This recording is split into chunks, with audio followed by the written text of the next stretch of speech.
We're talking about properly caring for your knife. Now that we have your knives good and sharp and polished up, working well, let's try to keep them that way. For maintenance, every time before you use your knife or after you use your knife and you're putting it away or whatever, you want to use your steel or your hone to hone and realign and finally polish your edge until that quits working for you, and then you'll have to go back to the grinding and sharpening phase of the process. Now with your sharpening steel in hand and the back end of your knife at a 20-degree angle to your steel, you will, with an arcing motion, you'll take it straight down the steel all the way to the tip, 8 to 10 times on one side of the blade, 8 to 10 times on the other, and you're basically ready to clean your knife up and get to use, unless you want to go to a further polishing with a leather strump. Now the one thing to keep in mind is everything we've talked about so far with sharpening and honing with the steels and the stones and whatnot is you're taking the edge of your blade and almost like you're trying to cut a thin slice of the stone away, and you're actually cutting towards it. But when you go to the leather strump, you actually want to pull backwards like this. Since the very first thing you'll like to do with your knives is cut, let's look at the surface you'll be cutting on. That's the very basic thing. When selecting a cutting surface, there are some very simple do's and don'ts.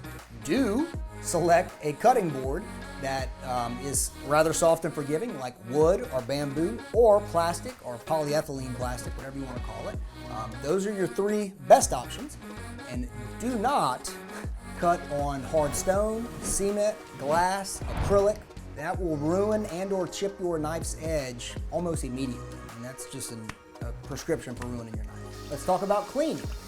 One of the best and safest ways to clean your knife is to head over to your kitchen sink and with the edge of your blade facing down and the tip away from you, hold your knife very firmly against the inner wall, flat and slightly up against the inner wall of your sink, and using very hot water and mild dish soap and a very long-handled brush to keep your fingers away from the edge, scrub the blade, turn it over and scrub the other side. Rinse, dry, put away. You want to do that immediately after using your knives. You never want to leave them on a counter to dry where a kid can cut himself. You never want to leave them soaking in a sink of hot water where someone can reach in and cut themselves.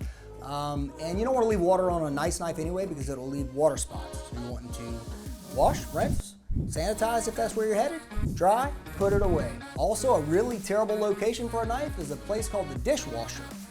They use very caustic chemicals when in the cleaning process, but also the water in certain dishwashers can get hot enough to re-temper the steel of your knife and make your knife kind of wah, wah, wah. So yeah, don't do that. And now we're ready to put this guy away.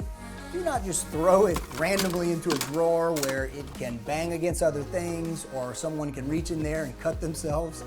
Store it either in a knife block, or if you go with a drawer, I store mine in a drawer, and they have all these little dividers that hold my knives perfect from hitting each other and rambling around, but also I keep that drawer good and locked away from my little